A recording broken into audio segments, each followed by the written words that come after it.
వస్తాయని. సురేంద్ర నాయుడు గారు నమస్తే, వినిపిస్తోందా? తిరుపతి సంఘటనకు సంబంధించి భూమన కరుణాకర్ రెడ్డి మాజీ చైర్మన్ ఆయన రెస్పాండ్ అయ్యారు. చిత్తశుద్ధి లేని వాళ్ళు చైర్మన్లు బోర్డు మెంబర్స్ అయితే ఇలాగే ఉంటుందని. మరి వాళ్ళు జుంబో కార్యవర్గం ఉన్నప్పుడు జరగలేదు, అది కూడా చెప్పుకొచ్చారు ఆయన. కరెక్టే సార్, చిత్తశుద్ధి లేని వాళ్ళని బోర్డు చైర్మన్ గా నియమిస్తే 5 సంవత్సరాలు ఏమేమి జరిగినాయి చూసినాం మనము. ఇప్పుడు నిన్న జరిగిన సంఘటన ఒక అవాంఛనీయ సంఘటన, దానికి అందరూ చింతిస్తున్నారు. కాకపోతే అక్కడ జరిగిన సంఘటనలు సీసీ ఫుటేజీలతో సహా టోటల్ పరిశీలిస్తున్నారు. అక్కడ జరిగింది కుట్ర కోణము. ఎవరైతే వృద్ధురాలు ఉన్నారో ఆ వృద్ధురాలు క్యూలో నిలబడుకోలేకుండా ఆయాస పడతా ఉన్నప్పుడు అక్కడ ఉన్నటువంటి సిబ్బంది అంతా కూడా ఆమెను తీసుకెళ్లి డైరెక్ట్ ముందుకు తీసుకెళ్లేదానికి ప్రయత్నించినప్పుడు వెనకాల ఉన్నటువంటి వాళ్ళు కానీ ముందు ఉన్నటువంటి వాళ్ళు కానీ అందరూ కూడా సహకరించారు. అంటే ఏజ్డ్ పర్సన్ గా ఉంది, అదే విధంగా అనారోగ్యంతో ఉంది, ఆమె సహకరించాలని తీసుకువెళ్లే సందర్భంలో వెనకాల నుండి కేకలు అరుపులతో ఒక్కసారిగా గుంపులోకి దూరిన జనాలు ఎవరు, యువకులు ఎవరు, ఎక్కడి నుండి వచ్చారు, ఇవన్నీ కూడా భక్తులని ఆరాధిస్తా ఉంటే భక్తులే చెప్తున్నారు. ఇది యాక్చువల్లీ కుట్ర కోణము. దీంట్లో అసాంఘిక కార్యకలాపాలు చేసేదానికి ప్రయత్నం చేసినటువంటి ఎవరుంటారు? సురేంద్ర నాయుడు గారు, సురేంద్ర నాయుడు గారు, ఈ కుట్ర వెనక ఎవరున్నారు? ఇప్పుడు తేలిపోతుంది. ఈ కుట్ర వెనక ఎవరున్నారు, ఎవరు ఈ కుట్ర కోణంలో భాగం పంచుకున్నారు అనేది. కరుణాకర్ రెడ్డికి ఏమో అధికారం ఉందండి, మాట్లాడే అధికారం, నైతిక హక్కు ఎలా ఉంది ఆయనకి? ఆయన గత 5 సంవత్సరాలలో చేసిన నిర్వాకాలు ఏంటి? టీటీడీని బస్టు పట్టించేసి మీరు చేసినటువంటి ఘనకార్యాలు అందరూ చూశారు, ప్రపంచమే చూసింది. మీరు ఏదైనా చేయాలనుకుంటే అక్కడ ఏం జరిగింది సంఘటన అక్కడ పోయి పరిశీలించాలా? అక్కడ ఎవరైతే ఇబ్బంది పడ్డారో వాళ్ళకి సానుభూతి తెలపాలా? మీ వల్ల అయితే సహకారం అందించాలి, వాళ్ళకి హెల్ప్ చేయాలా. అంతేగాని తగుదనామాన్ని పరిగెత్తి వచ్చేసి నోరుంది కదా అనేసి నీ ఇష్టానుసారం మాట్లాడితే చూస్తూ ఊరికే ఉండేదానికి ఎవరో లేరు సిద్ధంగా. సురేంద్ర నాయుడు గారు, ఒక్క నిమిషం సురేంద్ర నాయుడు గారు ఒక్క నిమిషం నా ప్రశ్న వినండి, మీరే సమాధానం చెప్పండి. కుట్రకోణం అంటున్నారు. ఇంతవరకు ఏ టీడీపీ సీనియర్ లీడర్స్ మరి ఆంధ్రప్రదేశ్ అమరావతి హెడ్ క్వార్టర్స్ నుంచి ఎవరేం మాట్లాడాల? కుట్రకోణం సురేంద్ర నాయుడు గారికి, బెంగళూరులో ఉన్న సురేంద్ర నాయుడు గారికి ఎలా తెలిసింది? సార్ నాకు టోటల్, నేను తిరుపతి వాసిని.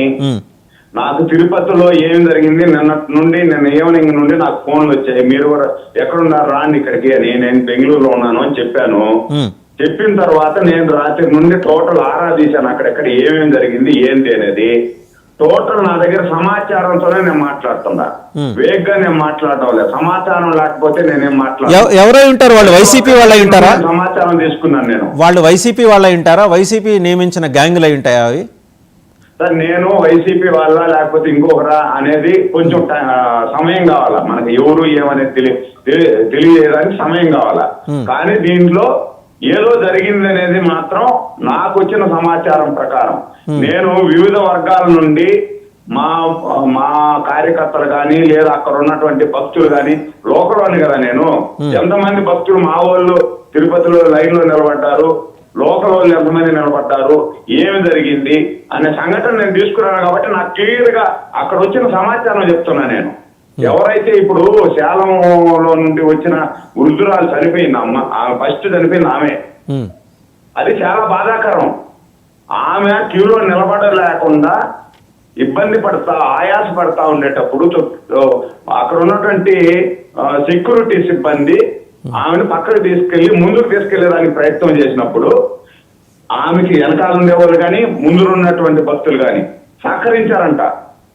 సరే తీసుకెళ్ళడానికి పర్వాలేదు, ఆ వృద్ధురాలు ఇబ్బంది పడతామని మేము కూడా గమనించాము అని చెప్పి దాంతో పాటు సహకరించి తీసుకెళ్తా ఉండేటప్పుడు ఒక్కసారిగా లోపల వెనకాల ఉన్నటువంటి భక్తులు కావాలని తోసేశారు. కేకలు అరుపులు వినపరిచినాయి మాకు. ఈ విధంగా జరిగిందన్నా నాతో చెప్పారు. అంటే ఏదైతే క్యూలో లైన్ లో 8 వాళ్ళు ఈ అల్లరి మోకలు, ఒక్క నిమిషం సురేంద్ర నాయుడు గారు, మీకు ఇన్ఫర్మేషన్ ఉంది కదా, ఈ అల్లరి మోకలు లోకలా లేకపోతే బయట రాష్ట్రాల నుంచి వచ్చారా? కర్ణాటక నుంచి వచ్చారా? తమిళనాడు నుంచి వచ్చారా? అది తెలియాల్సింది, తెలుసుకోవాల్సింది ఉంది సార్. అంటే నాకు వచ్చిన సమాచారం ఏమంటే ఒక్కసారిగా అరుపులు కేకలతో కావాల్సిన ముందుకు నెట్టేశారు భక్తుల్ని, దీనివల్ల ఈ విధంగా జరిగింది అనేసి నాకు వచ్చిన సమాచారం. అది ఎందుకు జరిగింది, టోటల్ సీసీ కెమెరాలు ఉన్నాయి అక్కడ. ఈ సీసీ కెమెరాలు పరిశీలిస్తే తెలిసిపోతుంది. పోలీసును టీటీడీ సెక్యూరిటీ లేరా అండి? ఒక నిమిషం సురేంద్ర నాయుడు గారు, అస్వస్థతకు గురి అయినారు, ఇబ్బందులు ఉన్నారు, వీళ్ళందరూ హాస్పిటల్లో చికిత్స పొందుతున్నారు, స్విమ్స్ లో చికిత్స పొందుతున్నారు. అక్కడికి అందరూ కూడా మా వాళ్ళందరూ తరలి వెళ్ళి అక్కడ చూస్తున్నారు. సురేంద్ర నాయుడు గారు, ఇంకో ప్రశ్న అండి. ఇది టీటీడీ విజిలెన్స్ అండ్ సెక్యూరిటీ ఏం చేస్తుంది, లోకల్ పోలీసు ఏం చేస్తున్నారు, పటిష్టమైన భద్రతా ఏర్పాట్లు చేసిన టీటీడీ బోర్డు ఏం చేస్తుంది, వీళ్ళకి ఇలాంటి సంఘటనలు జరుగుతాయని ముందరే సమాచారం ఉప్పందాలుగా ఇంటెలిజెన్స్ ఎక్కడ ఫెయిల్ అయింది, దీని మీద ఏమన్నా మీరు విషయాలు తెలుసుకున్నారా? సార్ నాకు దాని విషయాలు అయితే నాకు అంత సమాచారం లేదు. నేను నైట్ నాకు ఈ మెసేజ్ వచ్చిన వెంటనే నేను ఎందుకు జరిగింది అనేసి, అంటే దాదాపు 5-6 మంది చనిపోయినారు అంటే చాలా బాధాకరం. అందుకని ఎందుకు చనిపోయారు, ఏం జరిగింది అనేసి నేను కనుక్కుంటే నాకు వచ్చిన సమాచారం అది.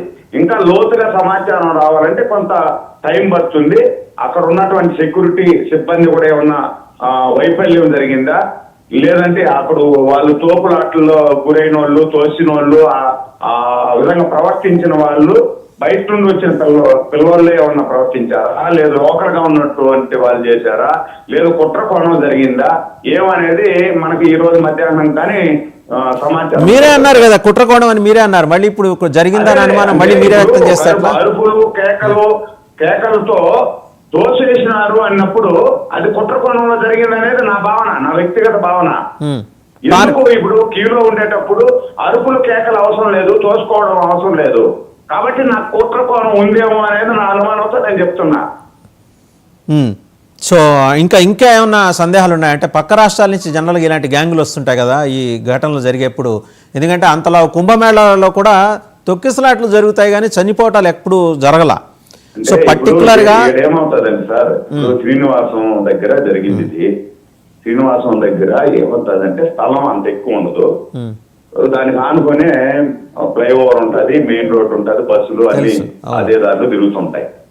ఒక్కసారిగా 5 దగ్గరలా పెట్టినప్పుడు కూడా ఇక్కడ జనాలు ఎక్కువ చేసినప్పుడు టికెట్ తీసుకోవాలా, నాకంటే అందరికంటే ముందు నేను తీసుకోవాలా అనేది తీసుకునే దానికి వచ్చినప్పుడు బయట రాష్ట్రాల వాళ్ళు వస్తారు, లోకల్ వాళ్ళు వస్తారు, అన్ని రాష్ట్రాల్లో వాళ్ళు కూడా అక్కడికి వచ్చిన వాళ్ళు యూజువల్లీ టికెట్ కోసం ప్రయత్నం చేసిన వాళ్ళు ఉంటారు.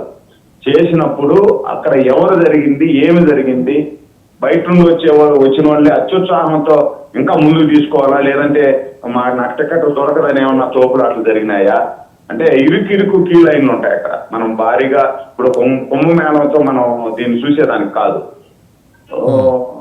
ఈ జరిగిన